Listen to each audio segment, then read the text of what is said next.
Central Asia is facing? Yeah, I've heard something about it, but I don't really know. Hey, what's up, guys? What are you talking about?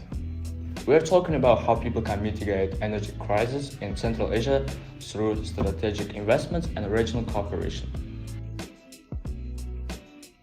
As of now, 70% of Uzbekistan's power production relies on natural gas. However, by 2030, Uzbekistan aims to reduce it to 51.3%, while increasing the shares of renewable energy and nuclear power. Nonetheless, solar energy is said to provide roughly 16% of Uzbekistan's total energy, and wind energy is accounted for 5.3%. Nuclear energy, however, is another player in Uzbekistan's energy sector. It's said it is accounted for 7.5% of its total energy mix. These changes are essential because they're said to decrease Uzbekistan's environmental impact. Now let's move Kazakhstan. This graph illustrates the Kazakhstan shift with a coal dominance about 80% by 2020 to a more sustainable energy mix by 2050 with solar and wind dominance about 39%. Kazakhstan aims to significantly increase the coal use to 31%, increase nuclear and hydropower to 14%, and incorporate more renewable energy sources to meet growing demands and promote sustainability. So why is all this information is crucial? First of all, the renewable adaptation provides the environmental protection. Renewable energy reduces the pollution and also it helps to fight with climate change by replacing the fossil fuels. So secondly, the energy security. It provides us a reliable and abundant energy source, reducing the dependence on imported fossil fuels. Lastly, the economic growth. Renewable energy creates jobs, stimulates innovation, and supports sustainable economic development. Let's get into the environmental protection. Did you know that in Tajikistan, the coal use grew from 20,000 tons to 3 million tons in 21 years? 84% of coal consumers in this country live in rural areas, and developing the autonomous renewable energy facilities that are independent from the central power system could help replace the coal and also mitigate the environmental damage. Kazakhstan drains more than 70% of its electricity from abundant resources of coal, but aims for other sources to supply half of its power by 2050.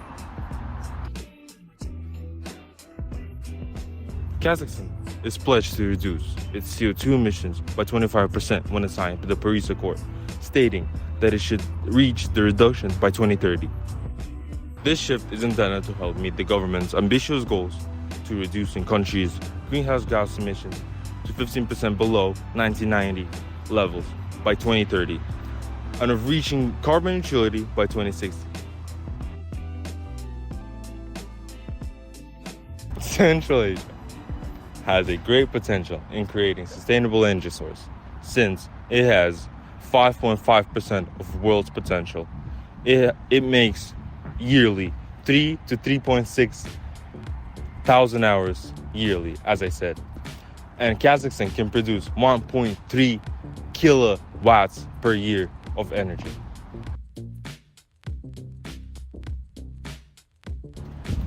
Additionally, we suggest smart grids. So, what is a smart grid? Smart grids are electricity networks that use digital technologies like sensors, for example, to better match the supply and demand of electricity, while minimizing the cost of the grids. The Carbon Neutrality Toolkit estimates that the current electricity grids in Central Asia are not designed to support 75% of intermittent renewable energy sources expected by 2050 under the net zero scenarios.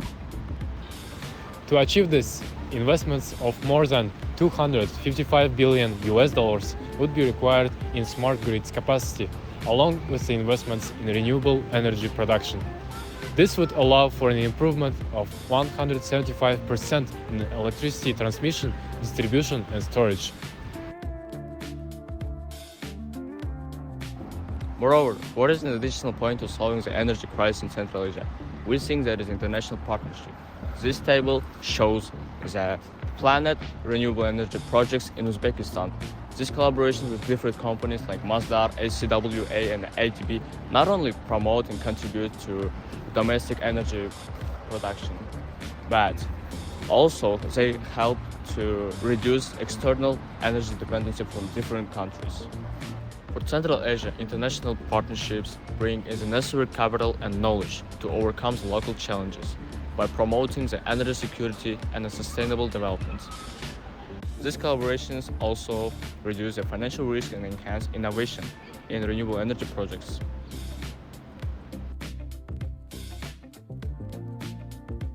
As you can see, Kazakhstan's renewable energy sources are renewable hydro, solar PV, and wind power.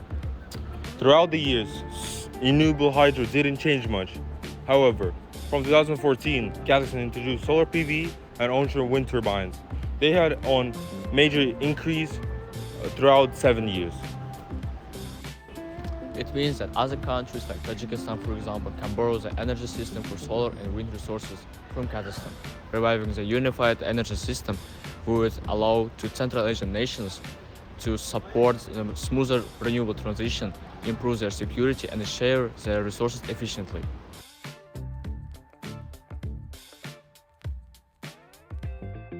In conclusion, addressing the energy crisis in Central Asia will require a multi-phased approach. This includes diversifying the energy resources, investing in smart grid technology, and also fostering both regional cooperation and international partnerships.